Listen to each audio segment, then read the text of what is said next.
Le vélo. 13h, 14h. Europe 1, 13h.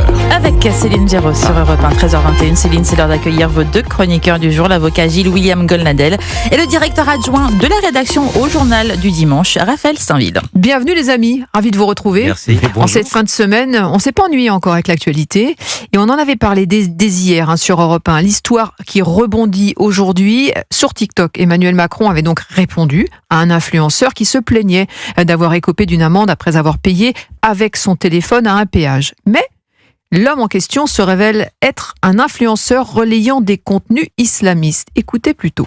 Et toi, tu penses qu'il y a un nain qui est marié avec sa prof de français, qui dirige un pays qui fait la taille d'une chips, qui va venir modifier l'islam? Vous savez, il y a une phrase, on m'a dit, elle m'a un petit peu choqué un jour, c'était quoi? C'est celui qui écoute le Coran et l'ami d'Allah, et celui qui écoute la musique et l'ami du shaitan. Il n'y a pas plus vrai, en fait. Si la femme dont vous avez envie de marier a des amis garçons, celle-là, c'est vraiment une dinguerie. Je pense que tout le monde est d'accord avec ça. Personne n'a envie que sa femme ait des amis garçons. C'est mort. Je vous conseille de fuir et de lui mettre une balayette au passage.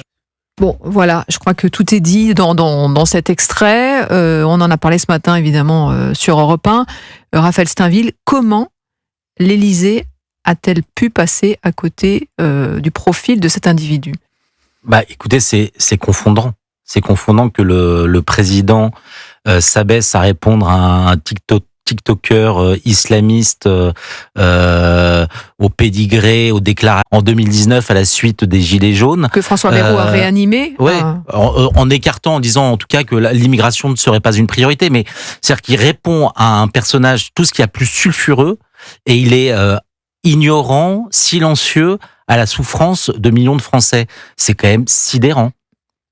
Non mais Gilles-William. votre étonnement m'étonne.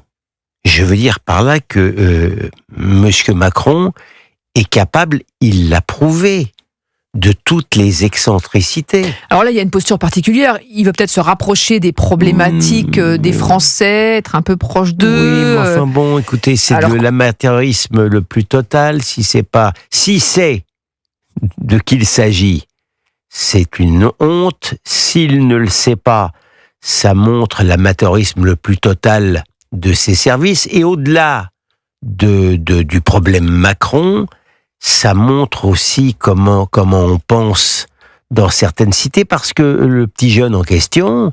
Il a 250 000 personnes qui suivent. Je veux dire, il a un look moderne, le petit gars.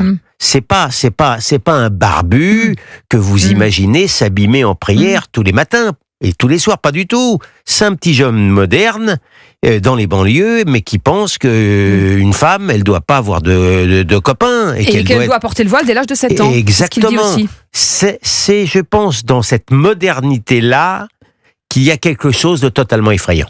Sur la posture justement troublante d'Emmanuel Macron, peut-être que c'est une initiative personnelle. Il a dit allez, je prends mon téléphone, je lui réponds, parce qu'on le voit quand il fait la réponse, il est dans les couloirs de l'Élysée. Il y a quelque chose de spontané. Ça dit aussi quelque chose de ce côté j'avance en solo, je fais ce que j'ai envie de faire au moment où j'ai envie de le faire. Mais c'est c'est grave en fait. C'est cette posture en fait, elle, je pense qu'elle est très révélatrice de la nature profonde d'Emmanuel Macron et de cette espèce d'ivresse égotique dans la mise en scène permanente, notamment sur les réseaux sociaux, dans l'espèce de réaction spontanée. C'est pas du tout ce qu'on attend d'un chef de l'État qui s'abaisse finalement à vouloir régler des petits problèmes. En disant quand même, je vais confier le dossier à Bruno Retailleau, qui a un peu d'autres chats à fouetter en ce moment. Les immenses dossiers qui s'accumulent sur son bureau semblent l'indifférer. C'est vraiment, honnêtement, cette situation, elle est stupéfiante. Moi, c'est pas sans me rappeler, d'une certaine manière, l'image de François Hollande répondant à Leonarda. Il y a une sorte de... C'est tellement lunaire de voir des présidents finalement se mettre à ce niveau-là. Ouais. Ça souligne l'abaissement de la fonction. Et il reste encore 2 ans, effectivement, à Emmanuel Macron à tenir, avec Bruno Retailleau qui très poliment a répondu qu'il allait prendre le dossier en main, puisque Emmanuel Macron a dit à propos justement du paiement par carte bleue via son téléphone au péage, en disant, voilà, je vais prendre le sujet. Emmanuel Macron m'en a glissé 2 mots. Il a été poli quand même, Bruno Retailleau, sur ce sujet, alors qu'il est actuellement en train de revoir la circulaire Valls. On en parlera dans quelques instants. Monsieur Retailleau est un homme plein d'urbanité.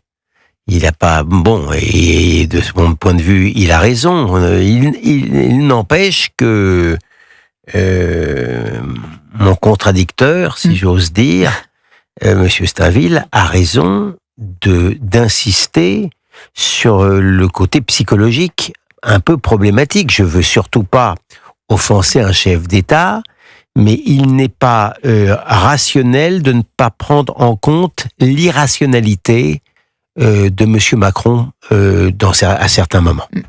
13h26, on reste ensemble. On a d'autres sujets à aborder, notamment justement cette circulaire Valls, bousculée par Bruno Retailleau, abrogée même, puisque Bruno Retailleau, ce matin sur Europe 1, a détaillé ce qu'il compte faire sur l'immigration. La circulaire vient d'être envoyée au préfet. Plus de fermeté, c'est la philosophie. On va en parler. Restez bien avec nous, la suite d'Europe 1 13h, c'est dans un instant. Vous écoutez Céline Géraud sur Europe 1.